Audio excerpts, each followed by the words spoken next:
Check 1, 2, 3.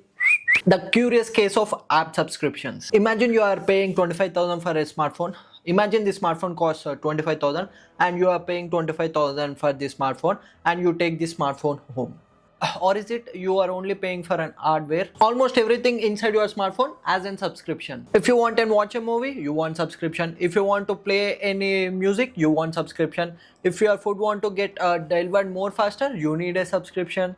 So if your storage is full, you need a subscription. Even AI features, shopping apps, as well as social media apps like WhatsApp, Snapchat, Instagram are introducing subscription. As you know, subscription has become a part of our daily life and we don't even realize it. So recently I did an experiment where I have downloaded an app called Flick, where I have entered all the subscriptions I own.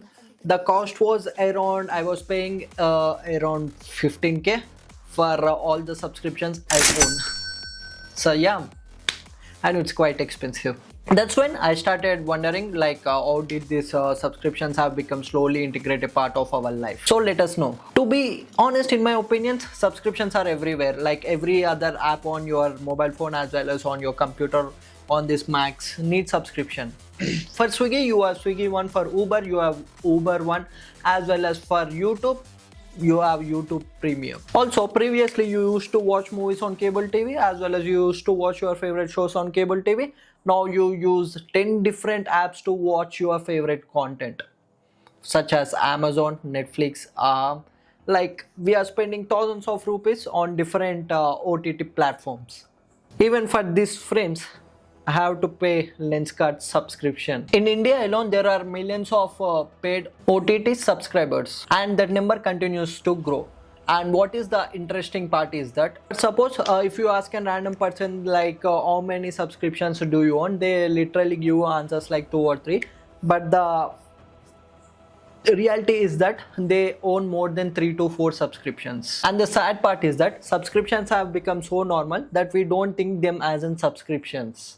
So it didn't just start with Netflix. As you know, most people think that this subscription thing has started from 6 to 7 years back, but it's not that case. Back in 1990s, antivirus companies like Norton, McAfee used to use this subscription. Even things like magazine, insurance, as well as professional softwares use this subscription thing. This business charges customers every month or else every year, but most of this business are aimed on consumers rather than customers. Then the things start to slowly shift. To be honest, in my opinion, Netflix have literally changed everything. In 1999, Netflix have introduced a different idea. Instead of paying for one movie at a time, what if you paid one monthly fee and watch as many as movies you wanted to? That simple idea completely changed consumer behavior. To be honest, Netflix didn't invite subscriptions, but they made it mainstream. And every company literally noticed it and copied. And another thing is that Adobe changed software forever. During the years of 2007 to 2013, software started moving to the cloud, to the all older generation kids like us. If you know, previously if you want to get a Photoshop, you have to pay once and you have complete ownership on it. Then Adobe has introduced their creative cloud thing. Instead of paying once, we have to pay every month. And because of this thing, Adobe have faced lots of backlash and there were lots of hatred against it, but financially it has worked wonderfully. You may question me why business don't care about one sale. They care about something called lifetime value or LTV. Imagine I started selling software for 500 rupees. You purchase a product from me for 500 rupees and then it's done. It's lifetime settlement and you will not see me for 3 to 5 years because you completely own the software. Now in the other case scenario, imagine you pay me 500 rupees per month for 2 to 3 years for the same software. Like I will make much more money compared to this one-time thing. And there is another term called monthly recurring revenue. For example, if 1000 customers pay for your subscription every month, you will definitely know how much money you will generate by the end of the next month. So it is like a fixed amount you will get every month. And to be honest, in my opinion, business loves predictability as well as investors love predictability. That's why subscriptions have become the preferred business model. And now you may ask me questions like why we keep on paying. Now here is the interesting part. Companies just don't work because they want a recurring revenue. That work because our brains are wired. Here are the 5 psychological reasons. First, mental accounting. Would you pay 1200 for an app today? Maybe not. Would you pay 99 rupees every month? I think it is the answer is probably yes. Even though after 1 year you have almost spent this, your brain treats one big amount differently than small amount. Psychologists call this thing called mental accounting. And the second thing is payment decoupling. Imagine Netflix has started charging you 99 rupees per every movie. Would you take their subscription? The answer is probably no. Subscription separates the payments from actual usage. Think of an buffet. Instead of paying for every dish, you pay once and eat as much as you want. Once you have already paid for it, you stop thinking about every individual purchase. This is called payment decoupling. And the third thing is called endowment effect. Imagine you have been using a YT premium for 3 years. You will get features like no ads, you can download videos, as well as you can also use background play thing.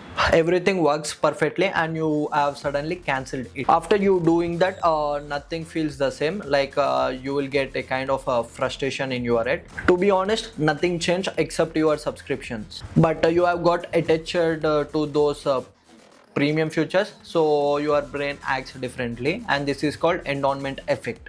And the fourth thing is status quo bias. Let us assume that you bought highest Geo Hotstar plan to watch cricket. Months later, you no longer need this 4K streaming. Maybe the cheaper plan is enough, but usually you want to downgrade, but you don't do that. People prefer staying with the current option even though changing would save them money. This is called status quo bias. And the fifth thing is inertia. Like how many subscriptions have you planned to cancel but you never did that? For example, I have recently purchased an Z5 subscription to watch FIFA. Now the FIFA season is completed, but I didn't cancel the subscription. And it may also happen with other things like OTT platforms, gym membership, and Spotify membership, as well as district membership, as well as Swiggy membership. And this thing may happen with all the apps which offering us memberships. And in your back of the brain, you will tell yourself that I will cancel this subscription tomorrow, but you don't take the action to actually cancel it. And psychologists call this inertia. Doing nothing is easier than taking action, and in subscription, doing nothing means continue to pay. And auto renewal thing, it makes it much more easier. Many subscriptions renew automatically without you thinking about them. To conclude this video, subscriptions are not bad. The one you are not using it and you are paying hefty amounts for those app subscription, it is definitely bad. Before you buy any 99 rupees per month subscription, ask yourself, would I still pay for this if it weren't a subscription? Now check your phone and tell me in the comments, how many subscriptions would you actually pay for every month? If you found this video helpful, don't forget to like, share, and let me know your opinions in the comment section. For now, this is Tech Dude signing off.